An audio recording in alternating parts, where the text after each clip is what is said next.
আমাদের মস্তিষ্ক প্রতিদিন হাজারো সিদ্ধান্ত নেয়, অনুভূতি তৈরি করে এবং এমন কিছু করে ফেলে যা আমরা বুঝতেই পারি না।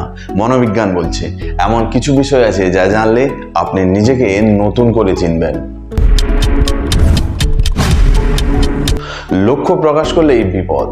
যখনই আমরা আমাদের লক্ষ্য বা স্বপ্ন কাউকে বলি, তখনই আমাদের সফল হওয়ার সম্ভাবনা কমে যায়, কারণ আমাদের মস্তিষ্ক তখনই মনে করে কাজটা অনেকটাই শেষ। আপনার প্রিয় গান আসলে আপনার জীবনের কোনো এক স্মৃতির সঙ্গে জুড়ে থাকে, হয়তো কোনো ভালোবাসা, কোনো কষ্ট বা আনন্দ। প্রেমে পড়া মাত্র 4 মিনিটেই সম্ভব। বিজ্ঞান বলছে কাউকে ভালোবাসতে শুরু করতে মাত্র 4 মিনিটই যথেষ্ট। উপেক্ষা মানেই ব্যথা। যখন কেউ আমাদের উপেক্ষা করে, তখন মস্তিষ্ক সেই একই রাসায়নিক নিঃসরণ করে যা আমরা শরীরে আঘাত পেলে অনুভব করি। একটা প্রশ্ন আছে, এই কথা বললেই টেনশন।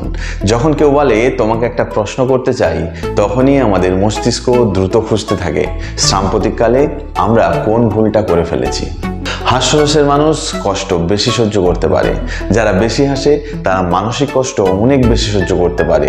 হাসির শক্তি আসলেই অসাধারণ। সময় অর্থাৎ অভ্যাস সংক্রমণ। আপনি যাদের সঙ্গে বেশি সময় কাটান, তাদের অভ্যাসই অজান্তে আপনার মধ্যে ঢুকে পড়ে। তাই ভালো মানুষের সঙ্গেই আপনি বেশি সময় কাটানোর চেষ্টা করুন। আপনার